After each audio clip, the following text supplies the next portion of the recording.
ñu dugg ak yow biir Casamance. Il y a beaucoup de projets wala en tout cas ay doléances yoo xam ne population yi dañ ko am ñu ngi wax ci wàllum désenclavement Casamance ak yeneen moom mi ngi wax si ay projets yoo xam ne xëy na dinañ ko fa lancer ay inauguration ak yeneen yu bari yoo xam ne yu am solo lay doon xëy na dinañ ko gis dans les jours à venir xam tournée bi lan mooy différence am ak yi doon am bu njëkk lan mooy différence am ak conseil des ministres décentralisé yi nga xam ne le régime précédent bu Macky Sall doon nañ ko amal yéen waa Casamance lan ngeen xaar dëgg-dëgg suba ba le 25 ci le président de la République Bassirou Diomaye Faye. bëgg nekk ça n'est pas sérieux moom dafa bëgg gars yi convoqué ma waat quoi di ma ko kenn du la convoqué bi yoon maa ngi fi ñibbisi naa congé dama ko seraat mais ça yooyu la bëgg Pape man jóge naa congé buñ la convoqué man ak yow dinañ ànd daanaka moom ma jaaxal moom ci Colobane Pape moo wax oui ba mooy dëkk bi daa wuurutul kat dama woon congé ñu convoqué la ñibbisi naa buñ la convoqué ñooy moo yor sama cumukaay de wax na dëgg voilà mu nga mon frère est là kenn du la convoqué inchallah non j'ai rigolé juste quoi oui bien sûr bon écoute Issa man enfin comme j'ai pas droit au chapitre mais je donne un avis man su ma doon conseiller président je crois que c'est pas la bonne période nii pour cette tournée économique d'abord parce que ñi muy seeti pour la plupart c'est des ruraux yaa ngi koy wax léegi ci mbirum gerte gi nga xam ne la plupart des populations ci loolu la ñu yaakaar pour mun a au moins am benn niveau de vie bu décent muy première situation bi nga xam ne jàpp naa ni que mënoon na tax ñu repousser échéance su visite boobu beneen bi mooy lii nga xam ne teg na ko biñ ko falee comme président de la République muy le plan Diomaye pour la Casamance maa ngi lay keroog suñu waxtaan maa ngi la naan en fait boo liiree plan bi da ngay gis il y a vraiment une volonté de relever le niveau des infrastructures foofu ci Casamance c'est une excellente chose il y a cette volonté maintenant sur les faits est-ce que lii nga xam ne nag mooy plan Diomaye bi bu ñu buggee jàppale dëgg-dëgg le président de la République et son gouvernement ñu réussir wax naa ko les articulations d'ensemble lu baax la mais buñ ko gënoon adossé ci liggéey bi nga xam ne ANRAC mu ngi koy def ANRAC nga xam ne ñu ngi ko créé en 2004 je me rappelle jamono yooyu Wade dañ ko doon sonal ba finalement mu ne xaama jël décret créé benn agence pour la relance des activités donc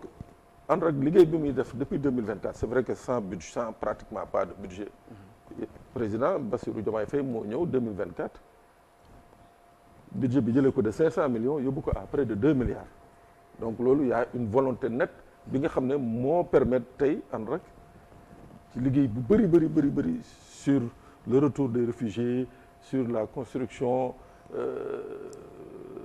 d'infrastructures de base mooy poste de santé yeeg école jàkk yeeg église yi mu joué ci rôle bu bëri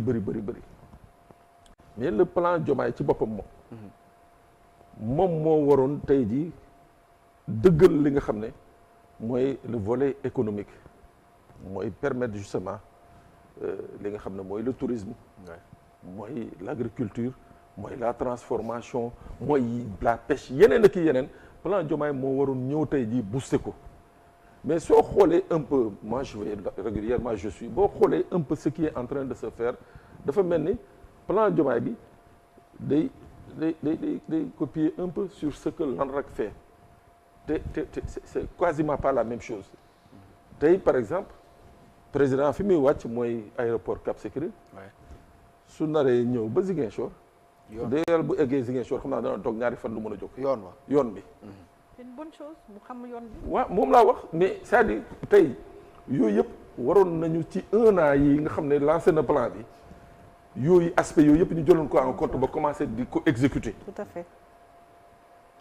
am na benn jour ndeysaan ñi ngi daje gàmmu François Bodian di ñëw mais bi mu ñëwee ba jéggi pont bi entrée Ziguinchor bi c'est-à-dire pont Émile Badiane ak Sonacos bi. waaw Sonacos bi ak kii place Aline Sitoé mais ci kanamam tu vois quelqu'un vraiment de xaw ma nu ma mën a utiliser le terme c'est-à-dire il était abattu yoon boobu rek 200 mètres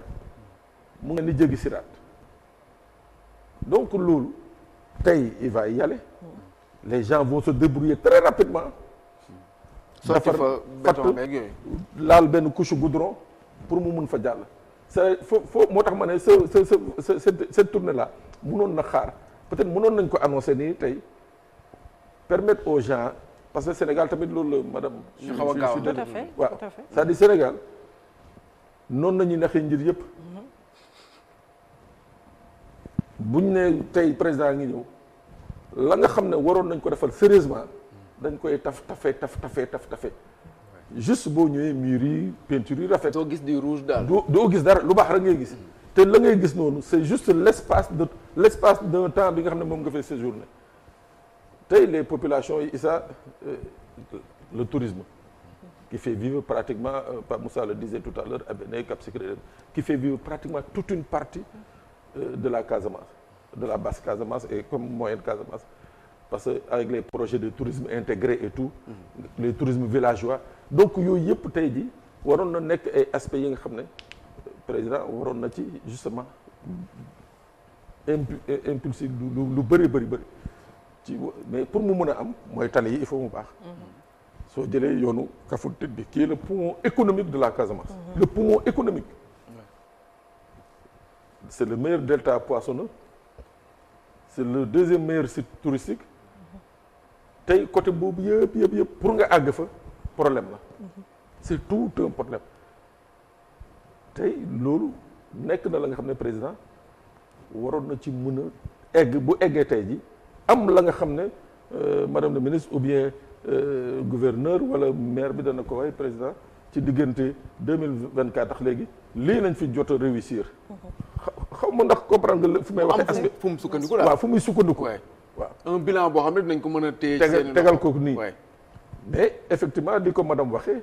il y a des réalisations ça très sincèrement il y a des réalisations mais réalisation yooyu mënoon nañu romb fii tey boo xoolee par exemple war na dem inaugurer le commissariat de Bignona qui est une excellente chose